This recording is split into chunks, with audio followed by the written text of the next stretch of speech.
Just to put this in context, we would build an entire website for people and do all their marketing, and their website would convert at 1%, which is not bad. It's like 1 out of 100 people opts into your list. We built the quiz and we put it up on a landing page. That landing page converted to 75%. It was just like, we would work so hard on these websites, and then the quiz beat everything. Yeah. And we knew we couldn't ignore that. G'day folks, Troy Dean here from WP Elevation, and this week's feature guest is Josh Haynam from Interact. Interact are an online quiz software company. And if you've ever wondered how to increase your opt-in rate and increase the number of leads you're getting from your websites, then online quizzes are the absolute creme de la creme of interactive tools you can use to increase your conversion rate and get more leads for your business and your client's business. You definitely need to be across how online quizzes work, and it's not just about the software, it's about the psychology behind it. We explore all that and more in this week's episode with Josh Haynam from Interact. Stay with us. This is the WP Elevation Podcast, helping WordPress consultants elevate. Just before we get into this episode of the WP Elevation Podcast, we'd like to take a moment to thank our sponsor, GoDaddy Pro, who help us make this all possible. But instead of just giving you a spiel about how great GoDaddy Pro is, we thought it would be more interesting to introduce you to a GoDaddy Pro customer, a WordPress consultant just like you, and see what kind of work they're doing with their clients and the impact they're having on their community. Cindy Schaffstall of Spider Trainers has focused her business on promoting her local community. GoDaddy Pro Tools helps her achieve success by giving her the ability to gain access that she needs to make that happen. Yes, I'm Cindy. I'm from a company called Spider Trainers, and our mission for the last 2 years has been to promote the area that I moved into. It's a very small town in northeastern Arizona.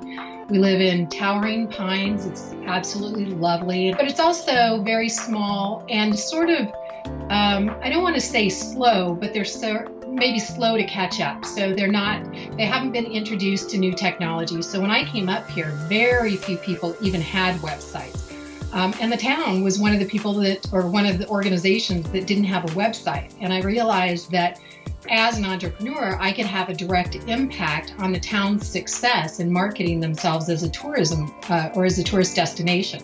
So I won a contract to build a new website for the town. And once it got built, they couldn't get a hold of their domain name. So of course, we worked with GoDaddy for 7 months trying to get control of a domain name that an old developer had. All the while, this website was just waiting to launch. So once the town site was up and we started getting data about that, I started working with the Chambers of Commerce and their nonprofit organizations. We've gotten great data off the various websites, and GoDaddy hosts everything. So my GoDaddy Pro account is really what gave us that success, because we were struggling with, gaining rights to domain names and being able to bring all of these sites together. Where can people find you online to learn a little bit more about what you do in your business? We're at spidertrainers.com, but our business is really, we're this community. So it's pinetoplakeside.com and pinetoplakesideChamber.com and sholochamber.com. For more information about GoDaddy Pro, visit godaddy.com/pro for tools to support your business. Okay, now let's get back to the show and see if we can help you take your WordPress consulting business to the next level. Hey, Troy Dean here from WP Elevation, and I'm very pleased to have with me Josh Haynam from Interact. Hey, Josh, how you doing? I'm doing well. Thank you so much for having me. Oh, man, thanks for joining us. I'm super excited about this call because, as I was saying in the pre-roll, this is the one thing in my business that I've been trying to work out for the last couple of years, and I cannot figure it out. So I'm really excited to basically pick your brain and just get some free consulting out of you. Perfect. And you are not alone. There are so many folks out there that have that same scenario. They've thought about this, they've seen it, they've heard of it, whatever the case may be, but they have not done it yet. And we're kind of the experts in taking people from that place to actually getting it set up. Awesome. Of course, we are talking about generating leads and driving sales using quizzes. There has been a huge explosion in the online survey quiz space over the last 2 or 3 years. There's a bunch of startups and a bunch of software out there. But for me, it really comes down to the psychology of because I've tried this in the past and it's bombed. Like, so it's not like I've looked at this from afar and gone, well, maybe we'll do that one day. I've dived in, I've tried to do this, and it just hasn't worked. So I'm looking forward to exploring that a little bit more in detail. Just before we get there though, what's a little bit about your background? How did you come to, because I've trawled your LinkedIn profile and had a look through your Twitter stream, and I could just, regurgitate that. But I'm more interested in hearing from you. How did you get to the place in your career and in your life where you because I believe you're a co-founder of Interact, is that right? Yeah, that's right. That's cool. Right. So how did that come about? What problem were you trying to solve, and what were you doing before you launched Interact? Yeah, so I'd say it happened accidentally on purpose. And what I mean is that it was kind of happenstance that I ended up doing what I'm doing now. Becoming the foremost quiz expert in the world is not something that I ever planned on doing. I don't think anybody would. You'd be weird if you planned on doing that. Let's just say that. That'd be strange. But what I did plan on doing was creating something. And I've been fortunate to create a huge part of this quiz market, and I love doing that. But the way that I got here was when I was really young, like 15 years old. I was faced with a situation where I wanted to get a job, but I couldn't get one. So I created my own. And since then, I've been creating my own job the entire time. I've never actually had a job, and I'm 25 now. So nearly half my life has been spent creating jobs, and now I'm fortunate enough to be in a position where we're creating jobs for other people, and we're also creating an industry. So it's really, really exciting to be here.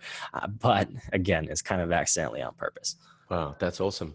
And so why quizzes? Because you're right. Like, I don't imagine any 15-year-old kid says at school, when I grow up, I want to lead the interactive online quiz market. Why quizzes? Yeah, that was actually by accident. So in the interim between a couple of companies that I had started, there was a lull, and I met up with my co-founder of Interact, Matt, and neither of us were really working on anything, but we were product people, so we loved building products. So in the time where we were kind of not doing much, we started doing web agency work. So we just took on projects for people. And one of our clients was a sales consultant, and he asked us to create him a quiz. And the quiz was titled, "What's Your Sales Personality?" And we built that. And just to put this in context, we would build an entire website for people and do all their marketing, and their website would convert at 1%, which is not bad. It's like 1 out of 100 people opts into your list. We built the quiz and we put it up on a landing page. That landing page converted to 75%. It was just like, we would work so hard on these websites, and then the quiz beat everything. Yeah. And we knew we couldn't ignore that. So over the last nearly 5 years now, we have turned that into a platform where anyone can do that. And now you can use our platform, replicate that template of the "What's Your Sales Personality" quiz, and put it on your website in about 15 minutes. The first one we did took us 3 weeks to build, and it was all custom. So things have changed, but that is how we accidentally became the quiz experts. Awesome. Love it. And it's a pretty, it's either, it's usually you're scratching your own itch, or you build something for a client, which you then look at and say, hey, there's something in this. And it's funny, isn't it? Like, I got a couple of buddies who run a business next door called Lead Chat, which is basically live chat widgets on your website, but they're manned by real people, right? So you have this interaction, this great interaction with your website users. And they're like, over the years, they've tried every single growth hack possible, and they come back to the basic fundamentals, which is, let's have a conversation with people and watch our conversion rates go through the roof. And I feel the same about quizzes. It's like, the web was never meant to be a broadcast technology. It was always meant to be interactive. And yet before quizzes, websites were kind of like electronic brochures. They were just like pushing out and broadcasting this message. And there was no way you could actually interact. And, and when quizzes came along, and I sort of first became aware of them, maybe 2 or 3 years ago, I was reminded of the Choose Your Own Adventure books I used to read when I was a kid, where, you'd get to the end of a paragraph and it would say, if you want to play the flute and make the snake come out of the hat, go to page 43. If you want to chase the criminals down the alleyway, go to page 38. And I'd be like, what do I want to do? And I felt like I had some kind of skin in the game. Cool. All right. So let's dive in here. There's 2 scenarios I want to run past you. First of all, for those that have never done an online quiz before, what's the first thing you need to think about before you start planning the quiz? Yeah. So before you start planning a quiz, the first thing you need to think about is who is in your audience. Who are the people that I sell to? So if you're a sales consultant, it makes sense. It's easy. You're selling to sales people. If you're selling coffee, you're selling to people who like coffee. If you are selling jewelry, you are selling to people who like buying accessories. So once you've identified who is in your market, which is really important in all aspects of your marketing, but specifically for a quiz, then you want to figure out what are the subcategories of those people. So if you go back to the sales example, what are the types of salespeople that I sell to? And what I mean by that is the personas. So maybe you have your networking salesperson. This is the guy that just goes to meetups, goes to in-person, face-to-face meetings all the time. That's how that person does sales. Then you've got your social media person. It's a LinkedIn guru, all over Twitter, all that kind of stuff. Then you've got your analytical salesperson. So they've got all sorts of sales funnels set up for their business, right? So you have identified 3 distinct personas, and you can do the same thing with coffee: light, medium, dark roast. Those are 3 distinct type of coffee drinkers. Do the same thing with jewelry: flashy, classical, chic, 3 different types of jewelry, consumers. So once you've got those identified, then it becomes really, really easy to go through and create a solid quiz. But if you don't know those, it's not going to work. You're not going to be able to do a solid quiz. So you want to make sure you know exactly who is in your audience and what are the subcategories. Once you've got that, I can run you through how to make a perfect quiz in about 10 minutes. Cool. And is 3 kind of the optimal number?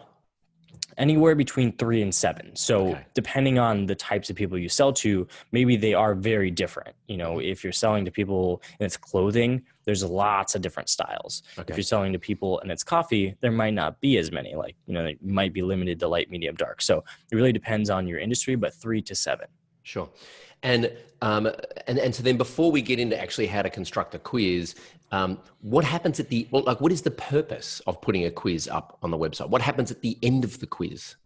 Yeah. So the purpose of a quiz is lead gen. So a quiz will get you email subscribers, and it works incredibly well.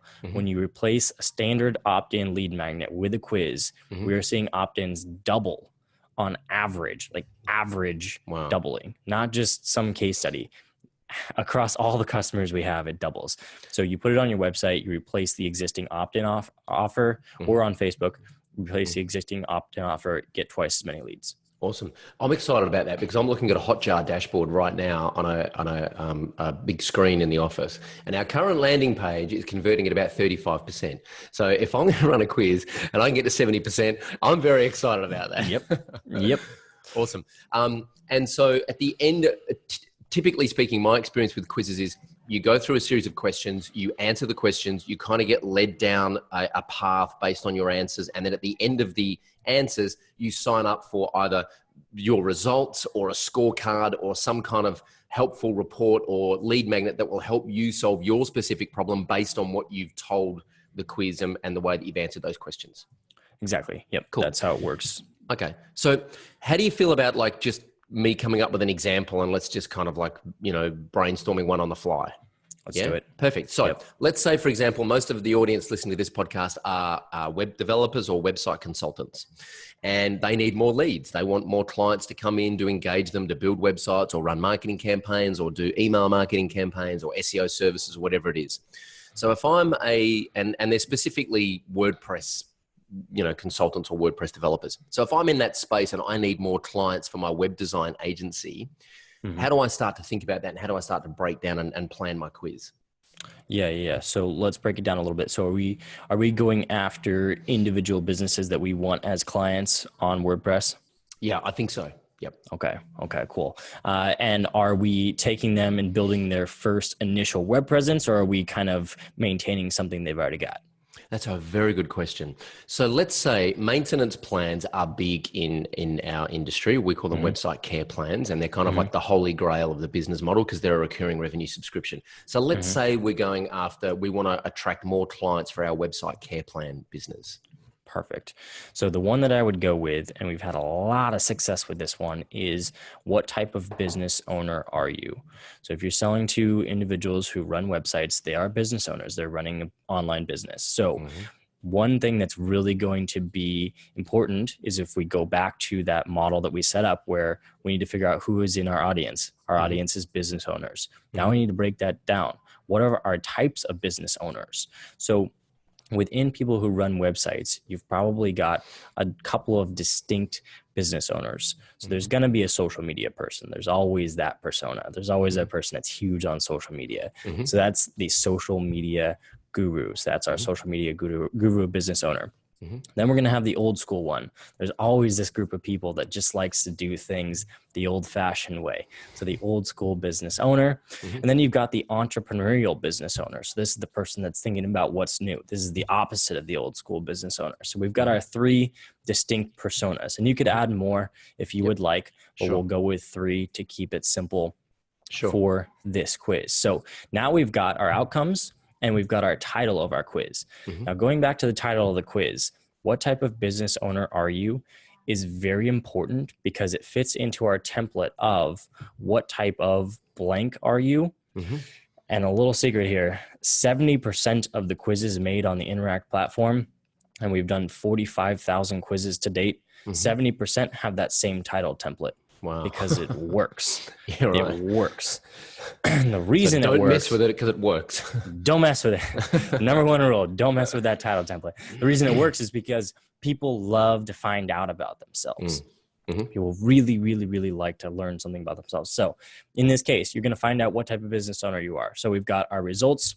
We've got our title. Now we need to fill in questions that will lead people down a path to one of those three results. Now, the first question that you can ask to try to filter people out is, what is your preferred method of networking? And if they say in person, that's going to go to the old school. If they say on social media, that's your social media person. And then if they say something kind of more advanced, a little outside the box, let's say, if they say, there could be social media, in person, and then let's say like conferences, right? So entrepreneurs, a lot of conferences. Those are your three answers. So now we've got those correlate to the outcomes. And then you want to run through, create 7 questions for this quiz. And this is where you really, really want to narrow it down and imagine that you're asking these questions to a single individual. And the reason that you want to imagine you're asking them to a single individual is because it'll keep you honest and make you write them in a very personal way. So again, a quiz is a very personal thing. You are writing questions to one individual at a time, and it's going to be very obvious if you're trying to write it in a very like kosher, cleaned up way that works for everyone, and people will not like answering those questions. So questions can either draw people in or they can push them away. If you write them in a personal manner, it will work. I also have one other tip on writing questions, which is the tipsy college student rule. I put this in an article that I wrote for Buffer a while back. And basically it is that you should write them as if you were a tipsy college student. So it's one way to kind of get yourself out of that mindset of this is not a brochure.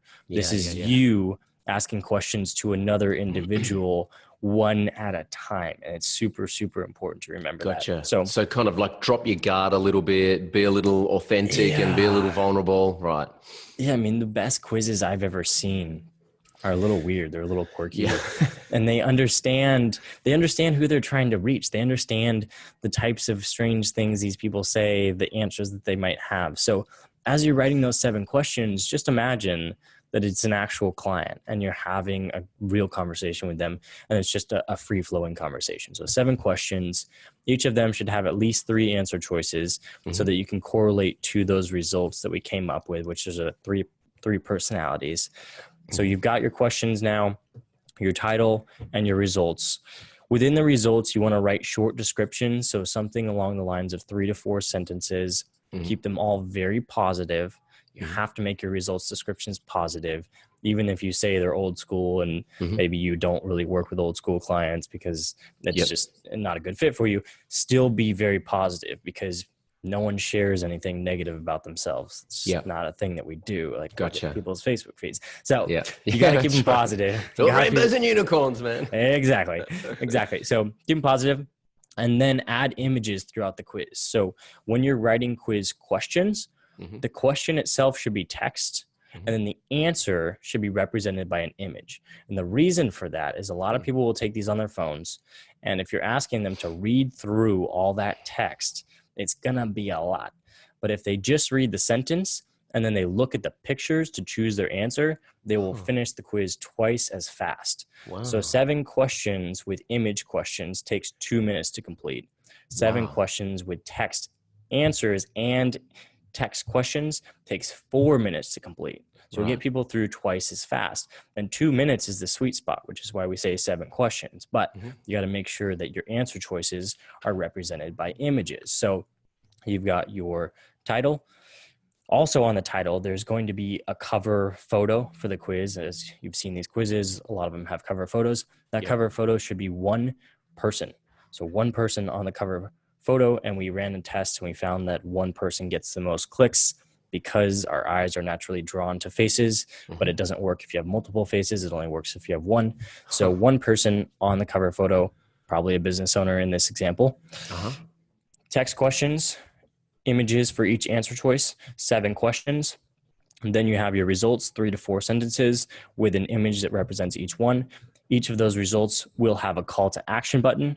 That is where you link to the next step in your sales funnel. So if this person is just ready to go and they want to get a free consultation for the entrepreneurial business owner type, they can click that button and do it right away. So that's all of those elements. Then on to the opt-in form.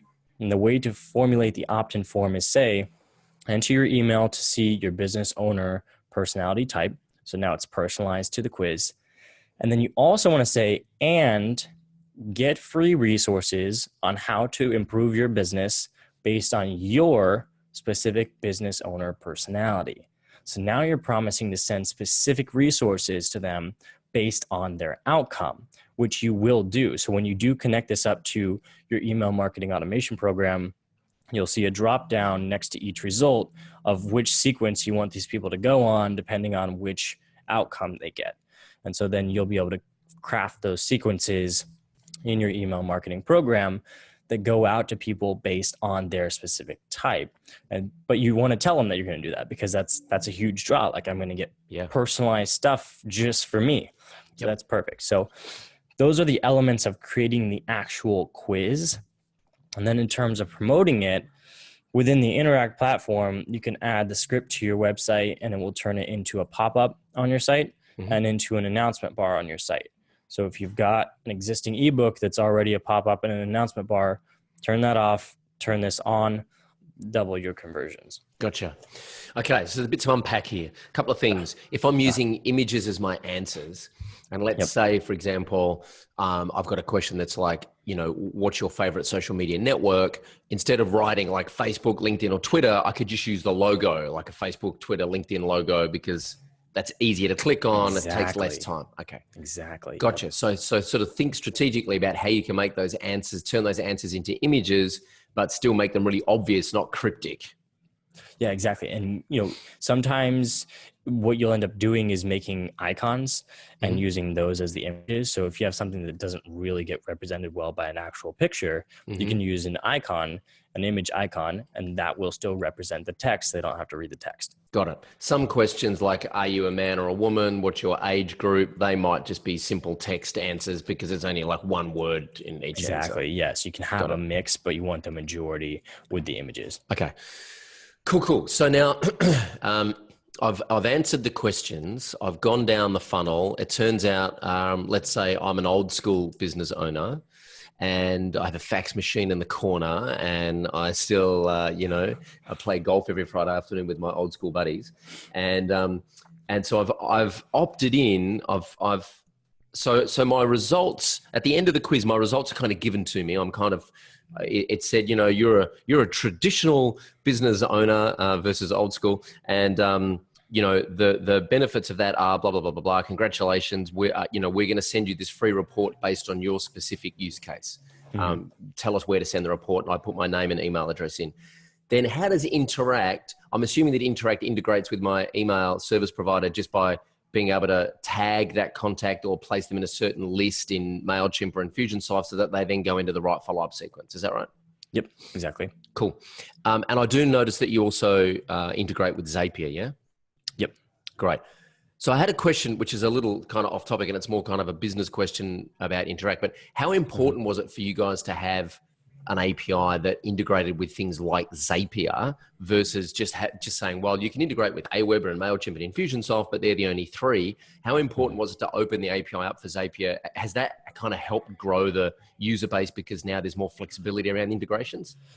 Yeah, that's a good question.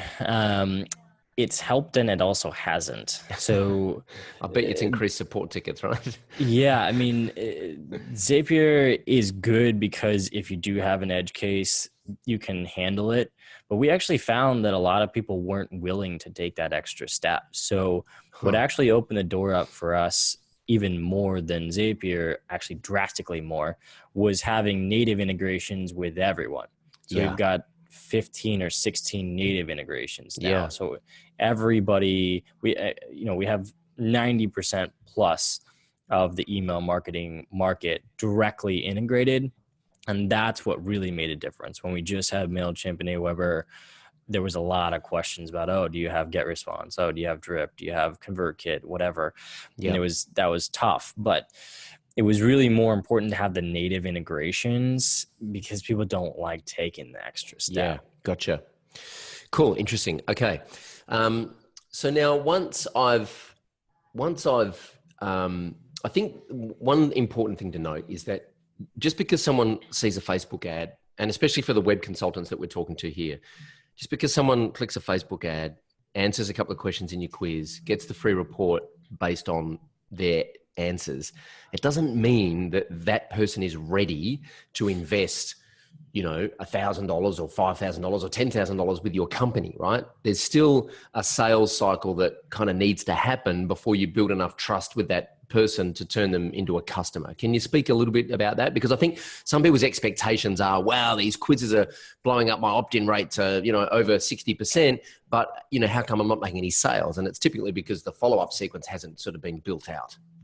Yeah, so the follow-up sequence is really important, and there's two ways you can take it. Number one way is to build out emails that follow up with people, and it's all automated. Number two way is to use the quiz as a conversation starter and push people into consultations where you're actually talking with them. Now, I'll address the number two way first because it's quicker. The number two way, when you have them into a consultation, talking about quiz results is an amazing jumping off point. So this isn't somebody who just downloaded your ebook and probably didn't read it, and then you're calling them on your consultation and saying, hey, did you read the ebook? No, and this is kind of a dead conversation, right? But you talk to them and you say, hey, it looks like you got the entrepreneurial business owner type. Do you feel like that actually agrees with the way that you do business? Boom, jumping off point. Whether they say yes or no, you're directly jumping into conversation. You can spin that back into your pitch in so many ways, and they will remember their result. There's one thing about quizzes that people remember them for a really, really long time. So it's an amazing memory piece to tie back into those calls. So that's if you're doing actual consultations, actual calls. Now, if you're doing an automated series, there are 4 emails that you want to send to everybody who takes your quiz. And these emails are different depending on which outcome they get, but they're the same in terms of the flow. So the first email that you send is an extended version of the quiz results. So if you're going back to the old school business owner, you're going to talk about how they can use their old school manners online to grow their business. So the ways that they've been able to interact with people, they've been able to build connections over time, and how they can connect that back to the website they now run that you can help with. And you really go into a lot more detail. So the title of the email, the subject line, is your quiz result is old school business owner. Even though they've already seen this on the actual quiz, it's the same title, but the email is longer and it goes into a lot more detail. And then it's up to you whether you want to have a call to action on that first email, depending on how high your price point is, things like that. That's where it varies. If you do have a call to action, it takes them to the next step, whether it's another download, or directly to some sort of small opt-in offer, some sort of small sales page. So that's the first email. Now, the second email is, here are the other quiz personalities. So people are really, really curious. Once they figure out which one they are, they want to know which one they aren't. And so you send them this email somewhere between 2 days and a week later, depending on your audience and how long they typically like to wait to be responded to. And you send them the descriptions from the other personalities. Then, as a call to action, if you want people to respond to you, you can say, do you agree with the one that you got? If you don't want them to respond to you, you can have them click through to another offer. Third email, top 3 tips for old school business owners working online, right? Because you're selling to old school business owners who are working online, and you write out 3 tips on how they can use what they've learned over time and translate that online to grow their business. So now you're giving away some free advice that's very specific to them. And you have the same thing for the other sequences, obviously, but it's different for entrepreneurial, so on and so forth. So that's your third email. At the end of that one, you definitely have an opt-in offer in terms of like a sales page or a consultation, moving them to the next step, because now you're giving away free information. Yep. And then the final one is how we can help the old school business owner. And this is your pitch. So you're in your fourth email, you're pitching, you are talking about how, as a web consultant, you can combine your skills as the new modern marketer with their skills as the old school business owner. That comes together in this glorious compilation that eventually makes them very, very rich. So that's what you do in the fourth one. You have a call to action there. And from that point on, you can add them to another drip sequence, move them over to whatever is appropriate, but you want to have that first 4 email sequence set up. This is awesome, by the way, and I didn't know you were going to drop that value bomb on this episode, and that was not planned. So thank you very much, Josh, because I just made a whole bunch of notes. And this here, ladies and gentlemen, is worth the price of admission alone, and that's not bad for a free podcast. There you go. So the other thing I just wanted to say was, you know, you can spin this a couple of ways, because if you are the old school business guy and I'm selling a website care plan, the way I would be pitching this is I would be saying, listen, you're obviously very good at what you do, which is in-person networking and shaking hands and kissing the baby and doing all that kind of stuff. Let me do what we're really good at, which is taking care of your website. So you don't have to worry about it. That frees you up to do what you do really well. And then if you were the social media guru type, I'd be saying the same thing. Like, you know how important your website is, but you're really good at social media. So why don't you concentrate on social media, let us take care of your website, and then you know that you can drive all your social media traffic back to your website and know that it's in safe hands and that we're taking care of it. So you can spin this any way you like. And now you're having a personalized conversation with someone rather than just broadcasting a generic message. Exactly, right? And you know what to say. Like, you know what to say, and it's relevant to that person. You know, if you're trying to have it applied to everybody, what are you supposed to say? Like, the old school person is going to be like, what are you talking about? That's Twitter. Right. I don't know what that is, right? The social media person is going to be like, what are you talking about meeting in person? I don't have that problem. Like, I don't need more time to meet people in person. I'm online all the time anyways. But now you've divided them out, and those messages are super relevant, and they hit home in terms of where these people are struggling, because they want to spend time doing what they're good at. And so the beauty of this is that, you know, in the real world, when you go and meet clients in person, you ask them a few questions, and within a very short space of time, you get an understanding of what type of client they are so that you can tailor your conversation. This allows you to do it at scale, right? And so the whole kind of personalized marketing has been around for a while, but the problem is that it's very difficult. You know, other than opting in for a lead magnet, someone opts in for one of our lead magnets. I say, okay, they're interested in writing better proposals. They're interested in, you know, recurring revenue. This person is interested in improving their technical skills. And I can kind of have a conversation based on their tags in Infusionsoft. But this whole interactive quiz thing allows them to self-select and self-identify and put their hand up and say, I'm really this type of person. And so this is really the type of conversation I want to have with you ongoing. Exactly. Yeah. And you can have people filtered into very specific buckets. You can use branching logic. So, depending on how they answer one question, they get sent down a completely different path than anyone else. And you can put them exactly where you want them. And you've got this full customer profile by the time you ever have a conversation with them, which is amazing. It's so much more natural in terms of a way to start a conversation. It's exactly like you said. It's like when you sit down with a client, you ask them questions before you start talking about anything. It's the exact same thing.